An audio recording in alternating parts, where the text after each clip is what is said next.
Hey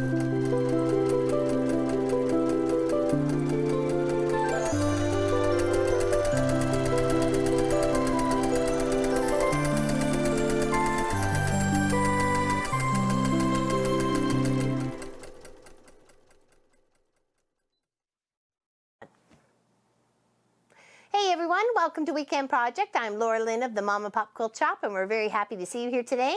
Today, we're going to work on a little tooth fairy pillow. Now, this can be, just even like a little fairy cross-stitched, or even the one that it just says tooth fairy. You could glitter paint it. You could do whatever you like, as long as the little pocket's there to be able to put the tooth in for the tooth fairy.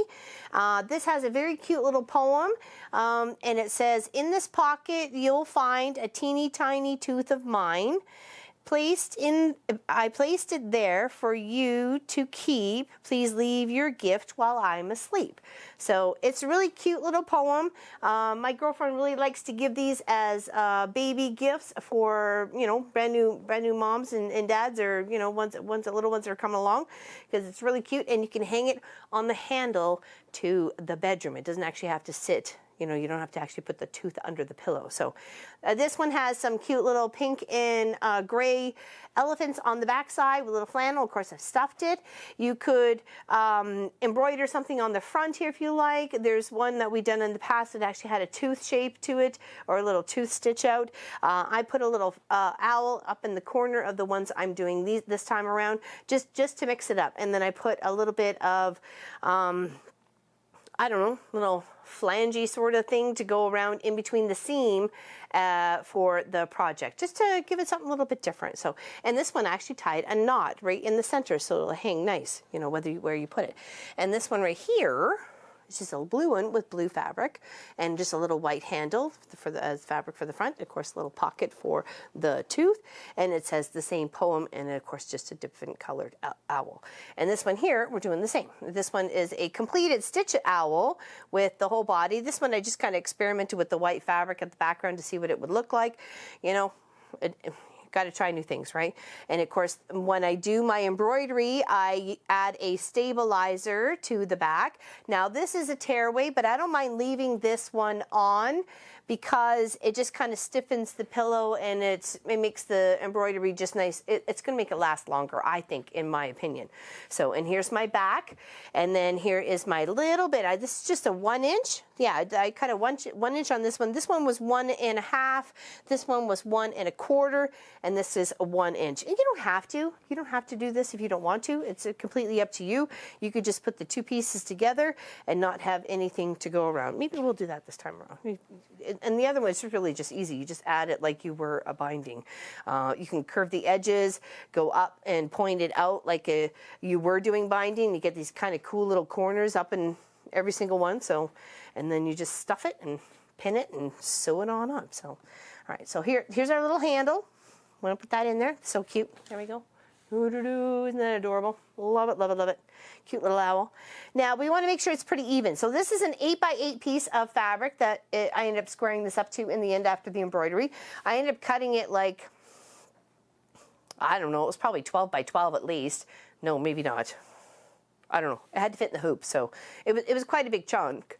And then you have bits left over. So, and then when you add your handle, which was really just, I cut a 2.5 inch strip, and then of course folded to the center, and then sew down as if it was, just a little binding strip like that to make the handle. So if you put it on, you don't want to put a twist in it unless you do want to put a twist in it. You can put a couple of twists in it. Make it different, make it your own, make it unique. Add some buttons to the end. It doesn't really matter. But if you just want to make it so it hangs like a handle like this one, you want to make sure that the stitches that start on the inside on this side start on the inside on that side, or the rounded edge, whatever the case may be that you want to do, okay? And then make sure that you pin it to the front or the back behind your little flangey bit there, whatever you like. I was putting in about 1 inch in, and then having the folded side rest on the inch part right there, and then just put a little pin in to hold it, okay, until we get the backing placed in its spot, okay? And then over here, Oh, move it back onto the board here. And then lining that up to 1 inch away. So this would be a bit of a shorter handle. You got to mix things up, you know. Don't want everything the same. That's boring. Okay, and then you take your backing, whatever it may be. This, like I said, this is some cute little elephant flannel. It's so soft and so adorable, and I just loved it. And I only had a little bit of a chunk left, and I thought, oh, it'll fit the back of this perfectly. So, and then of course this one here, we want to make sure we're laying right on top. And then this is where we can take our pins from the back here and move it right on top. Keep our handle in place. And we're going to leave an opening along the bottom or the side here, whichever you choose is more convenient for you to turn right side out and then stuff with batting. Okay.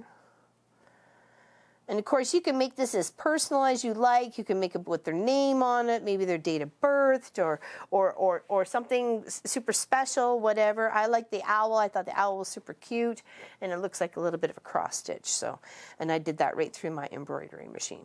Move that thread out of the way. And I want to make sure things aren't going to shift when I'm sewing all the way around, okay?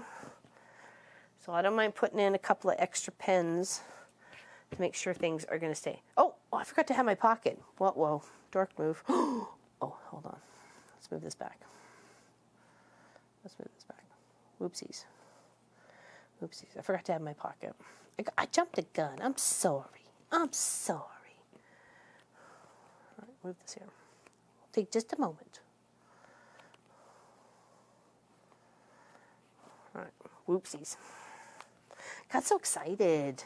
All right, so here's our pocket, and that was a 3 by 3 bit of fabric, though I did have it on the fold because I like the fold to be the top of the tooth pocket itself. And then you just leave a little tiny spot, and you're going to turn it right side out. I'm sorry for getting so excited. I can't help myself sometimes. Now here is a fantastic little tool to use to get those corners to pop right out. Whoopsies.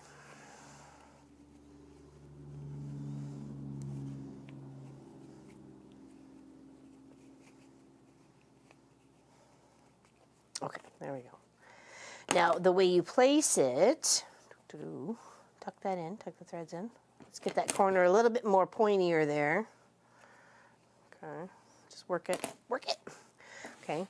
And now you're going to want to place it here where, you know, you want to seal up that bottom edge either by stitching down the side or stitching down the bottom. We're going to stitch down the side on this one. We're going to put it right where it needs to be. Let's pin this up and out of the way for the moment. Okay. Get that corner a little worked out just a little bit more. Okay. Just a little bit more. All right. There we go. I like it fitting right in there. Put a couple pins to hold her steady.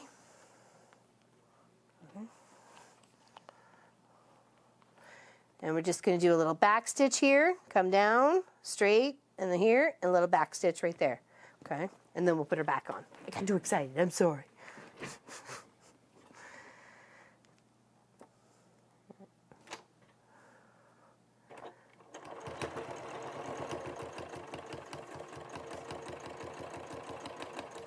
And when we come to the corner, we want to lift up and pivot.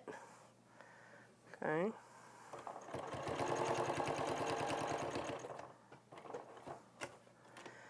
Does that run into the poem? Not really.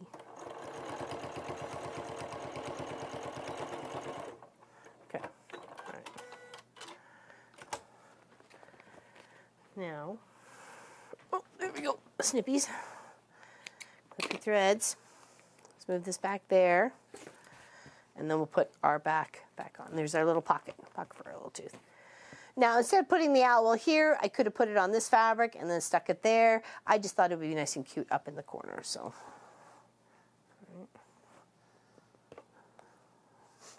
Sounds like Miss Sophie Lofi, the dog, is having a good dream. All right. put here. All right, back to where we were. With all the pins. Okay, in the corner, here, there. And remember to leave a gap for where you want to turn right side out, okay? And it's usually best to do it on the bottom or the side, okay? So let's leave a, I don't know, 2.5 inch gap on the bottom here. Oops, sorry, foot down. Little back stitch. So when we go to turn it right side out, we're not going to rip any of our fabric or lose any of our stitches that we've already done, okay? Now this is where you could round it if you wanted to. You can make it nice and sharp, like a 90-degree angle. That's, you know, completely up to you. You can give it some wiggle and woggle, you know, oops. It's your interpretation of what you want to, you know, express as a tooth fairy pillow, right? Okay, so take our pin out. I can feel it went right in. Do a little back stitch over top for security.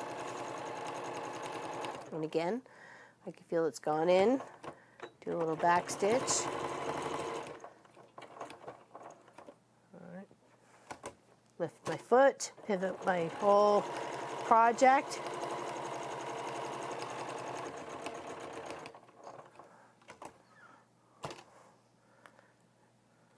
All right. And then leave a gap at least, you know, half decent size to be able to come back to turn it all around, okay? And of course, we're going to clip off these little corner bits right here. Okay? As soon as I find my scissors, there we go.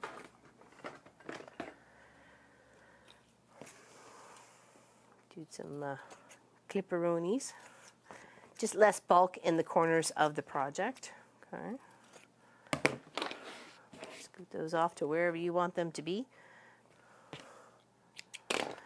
And then, once you pull your whole project from the right side out, start with the corner, come in with your thumb and your index finger and your middle finger, and just kind of hold those two together, and then be able to push with those two fingers against the thumb, coming up through the hole that you have created, to be able to start your, you know, descent into the one side to the next, okay?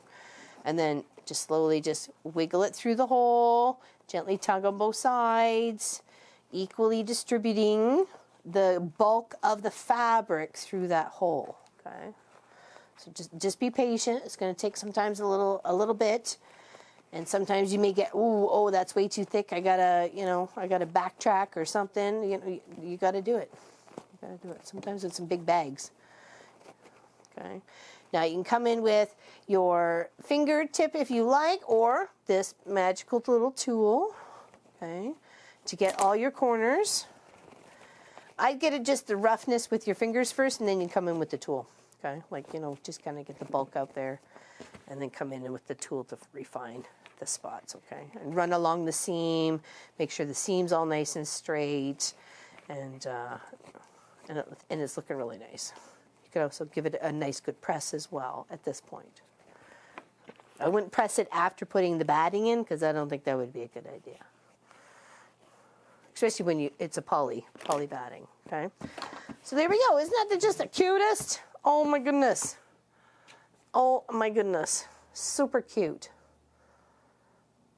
And even if you didn't have any batting to stuff it to make it look like a pillow, you don't have to. You can just have it like a little this. It's a little wall hanging. It could still hang off the door or somewhere in the room or what have you. It doesn't necessarily have to have batting, okay? And then you just take a little needle and thread, whatever I did with my needle and thread. Oh man. Okay, well, after you stuff it, I know I prepped it. The question is, what did I do with it? It's been one of those days. I'm sure you know what I mean. And you just kind of whip the stitches. Whip the stitches across. Oh, here it is. Oh, couldn't get it threaded. That's right. There's the needle, but just no thread. Like I said, it's been one of those days. But I'm sharing one of those days with you guys. because I'm just like you. We have those days too. All right. Once you get it stuffed to the capacity that you're happy with, it doesn't have to be overstuffed. It doesn't have to be, it doesn't have to be understuffed or whatever. And you just come in. Let's do the blue one here. You want to hide your knot at first. So come in on your back side of your fabric, hiding your knot on the inside. Okay. And then you can just, there we go, it just disappeared. And then making sure you're not seeing the stitches that you see right there that I've sewed this little flangey bit on. You just want to kind of come in just above it and do just some, like as if you were putting a binding on, okay? Urgh. Probably should have left my pin in. Okay, just like that. And then you seal up that little tiny gap that you left open to use for the stuffing, okay? Okay, so that is weekend project. Can't wait to give these to my girlfriend and be able to put one out on the web, the one that she doesn't choose, and maybe, hey, you never know, okay? So thank you everybody for watching and liking and subscribing, and you know what you got to do, and I greatly appreciate it. And don't forget to give this video a thumbs up, okay? So happy Tooth Fairy Pillow Day. Take care, everybody. See you soon.